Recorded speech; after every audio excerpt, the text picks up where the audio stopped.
Over the years, the city of Lethbridge has enjoyed attracting a wide variety of businesses. Now, the business community in Lethbridge is unique in that our province, we have a wide variety of economic drivers, including our flourishing agriculture industry. We wanted to check in with Trevor Lewington, CEO of Economic Development Lethbridge, to find out how the city of Lethbridge has been faring over the past few months. Trevor, welcome back to BCN. Thanks so much for having me back. Now, first off, let's talk a bit about some of the most recent employment numbers. What do our job numbers look like this spring? So April's labor force survey results were actually quite positive for Lethbridge. So the Lethbridge Census Metropolitan Area, or CMA, unemployment was down at 5.5%. So that's the best it's been in the last few months and far better than it's been over the last couple of years. We actually saw 1,800 jobs created in April, and it was driven primarily by three main sectors, so construction, manufacturing, and wholesale and retail. So that's good news. We did see a bit of a downturn in healthcare and social assistance, but as the pandemic wanes, we expect that industry that saw a lot of growth, of course, taking care of people, to decline a little bit. So all in all, very positive news. That is great to hear. How do our job numbers compare to other comparable cities like, let's say, Red Deer? Yeah, the Lethbridge Medicine Hat region has among the lowest unemployment rates in the province, actually, and that's fairly typical. We tend to outperform the rest of Alberta with a low unemployment number, and we've returned back to that status after bouncing around for most of the last 2 years. Now, is there a challenge of finding workers to fill some of the job vacancies? Yeah, there are actually about 5,200 job vacancies across the Lethbridge Medicine Hat region at the moment. So those are positions that businesses want to fill, but simply can't find the right person. Although that's a really big number, it's actually improved over the last couple of months, and it's the first time we've seen a drop actually in vacancies since the beginning of 2020. Most of those vacancies are in the trades or transportation and equipment operators. And that's a bit of a concern to people like me, because of course, those jobs are a bottleneck to future economic growth and recovery. That's where, a lot of our industries rely on transportation and trades to do their thing. The other thing that we're starting to see is that average wages have actually increased a little bit. So the average wage across all of those vacancies is $21.50 an hour.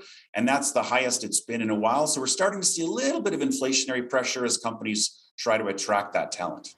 I talked to some of the truckers who are leaving the industry because they're retiring, and apparently there is a shortage when it comes to logistics. Are you seeing and hearing that as well, that we need more truckers? Yeah, Class 1 drivers is a clear gap in the economy all across North America, actually. So a lot of drivers are sort of at that retirement age. Many of them are exiting the business. And there's just not enough young people interested in truck driving as a career. And what we hear from training schools is that people don't want to be alone for that amount of time in a hyper-connected world. So the whole industry is struggling with how do we make it a more attractive job for sort of younger generations. And so that's the gap. Yeah, absolutely. Makes a lot of sense. How about some of the local businesses here in our city? How are they faring right now, especially as we slowly make our way out of the pandemic?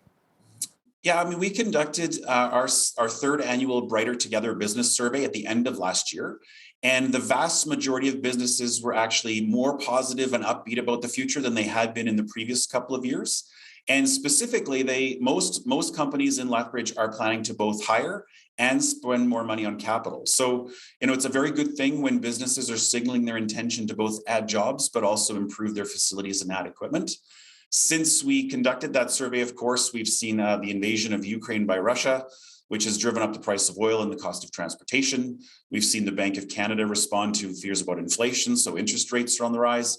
And locally, there's some risk of another dry, hot summer, which could be a concern for local ag producers. So there are some risks on the horizon. It's not to say everything's perfect, sunshine and roses, but businesses that I talk to remain fairly upbeat about our prospects for Lethbridge. How about some of the restaurants which unfortunately had to close during the pandemic? They took it really on the chin, during the pandemic itself. Have you talked to some of those business owners?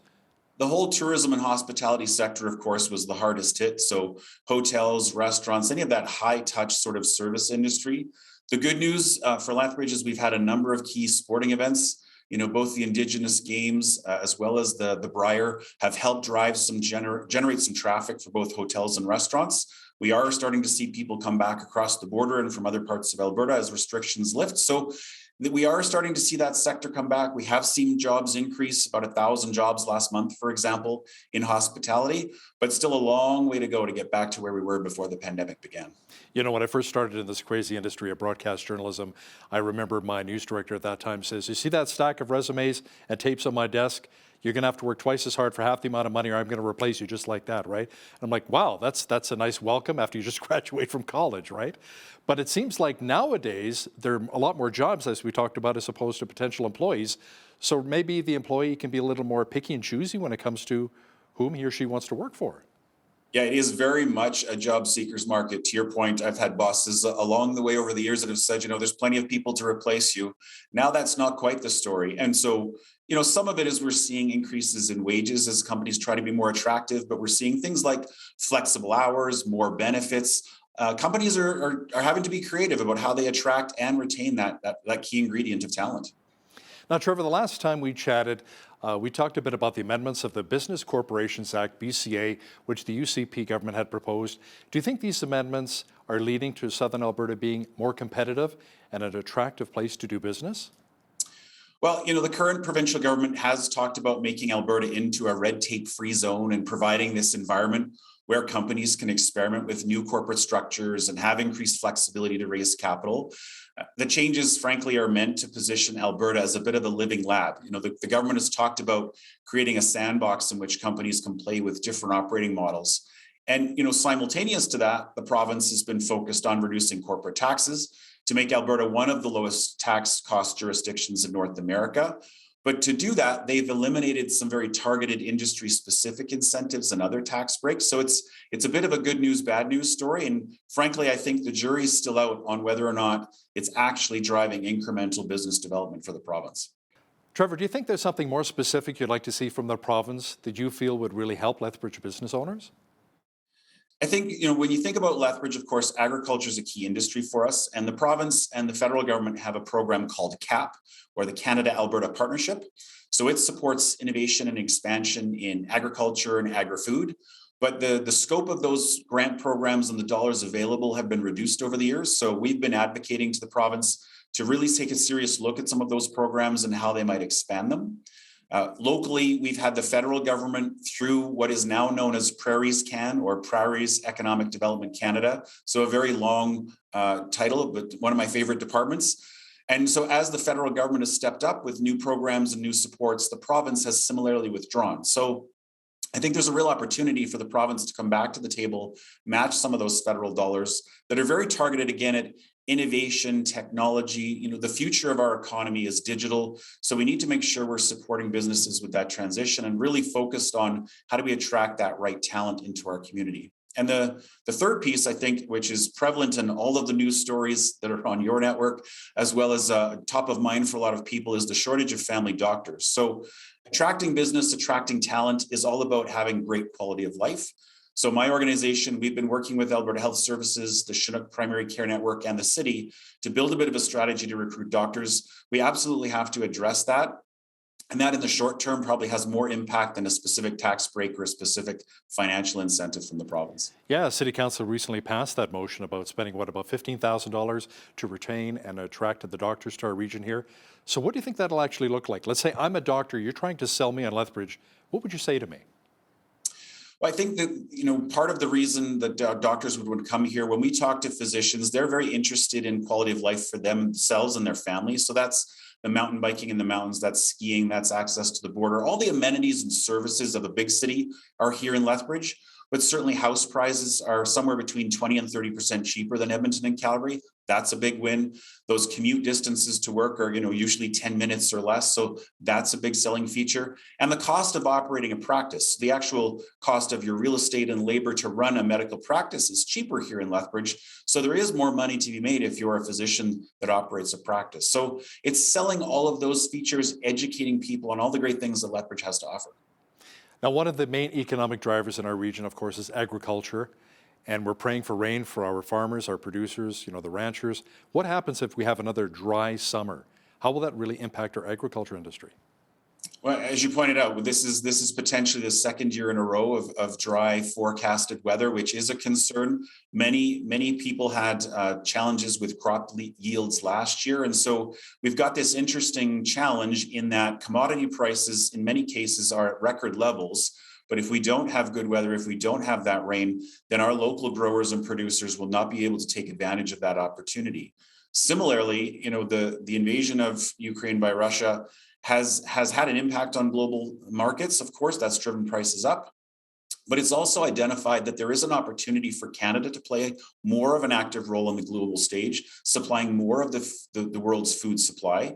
And so it's a question of how can we ramp up production? How can we increase acreage and efficiency, take advantage of the government's expansion, $900 million roughly invested in expanding irrigation in our region. So how do we take advantage of all of those things to supply a growing and hungry world? What's the latest for the AgriBusiness Hub and Trade Centre, and how important is it economically to our region here? Yeah, so the Agri-Food Hub at Exhibition Park is proceeding on schedule. Construction, if you haven't driven by in a little while, I encourage people to do that. Lots of steel going up. It's an enormous footprint. It's a very exciting building. But beyond the building itself, it's going to give us a location to showcase the agriculture of our region, the technology and expertise that's here. It's going to give us a meeting place and an innovation location where we can bring great minds together and hopefully, create new products and new technologies. So I'm very excited about the project. I think it's an amazing anchor for our community. And right now it is the single largest capital investment. It's the single largest construction project in the city that's on the books for this year. So again, it's very significant from a immediate construction job and local job creation opportunity as well. Trevor, you talked to a lot of ranchers, a lot of farmers, a lot of agriculture business people. How much do our producers really help provide for the rest of the province and Canada? Yeah, I think people don't, we say that agriculture is important, but we often forget the fact that for Lethbridge itself, the agriculture community is about 1/5 or 20% of our gross domestic product. So, 20% of our economy locally depends on agriculture. Certainly the province has other industries, and we all know that oil and gas is a significant player for the province. But the opportunity globally, again, is to meet that growing population demand. There's less and less food security. Canada, Alberta specifically, has a great reputation globally about how safe and secure our food supply is. So the more value-added processing we can do here, the more we can grow that part of our economy. And it's a significant contributor, not just to the city, but to the province as well. So there's a real opportunity, I think, to grow it more.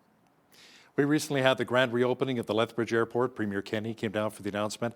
How will this help drive even more business here to the Windy City?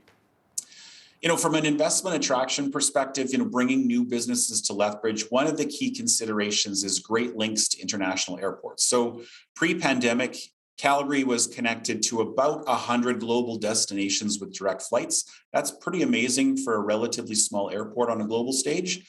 But our connectivity, Lethbridge to Calgary, is so critical to giving people easy access in and out. So that's critical from businesses choosing to be here.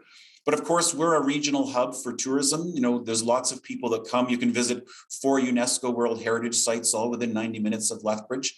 So we really want to make sure that airport is first of all, a pleasant place to be, an efficient operation, but allows great access to our city so that we can attract more visitors to Lethbridge and take some of that tourism market that Alberta is targeting. Let's chat a bit now about cross-border trade. How much value is created here in Lethbridge because of American consumers, specifically Montana, who are so close? Yeah, we do love to have our American friends come to visit our region, of course. They stay in our hotels, they eat in our restaurants, they shop in our stores. As I said, Lethbridge is a regional hub on the tourism side. And Travel Alberta, actually the provincial, tourism marketing body, is very keenly interested in growing the visitor economy. And tourism from the United States, of course, is the easiest because they're our largest market in closest proximity. So there's a real drive to do more of that. We've been chatting recently, actually, with my counterpart in Great Falls, so the Great Falls Development Authority, about better relationships between our two cities and how do we expand more business connections city to city.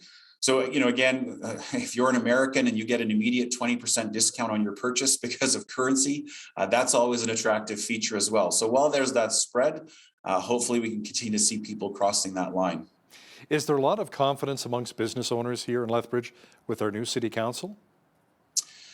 You know, the new city council has hit the ground running. They've clearly run on a platform of open for business, friendly for business. In fact, their action plan for this year, the very first and top priority on the list was a regional economic development and tourism strategy. So the conversations that I've had with council is they're very keen to better understand what's needed to drive further investment in our city and help existing businesses grow. Secondarily, of course, investments in infrastructure like the Agri-Food Hub at Exhibition Park, the renovations of the airport, continuing to make sure we've got great infrastructure and great connectivity. And council, I think, seems very keenly focused on that. And most recently, of course, they approved a 0% tax increase, at least on the municipal portion. So other levels of government, like the province, get to set the education rate, but the municipal portion isn't going up. And I think that's really important as businesses face challenges on the costs of labor and inflation on goods and supplies, that at least there won't be an incremental tax burden. So, you know, kudos to City Council for recognizing that and staying the course with a zero tax environment as well. Trevor Lewington is the CEO of Economic Development Lethbridge. Thanks so much for your time today. Thank you. Appreciate it.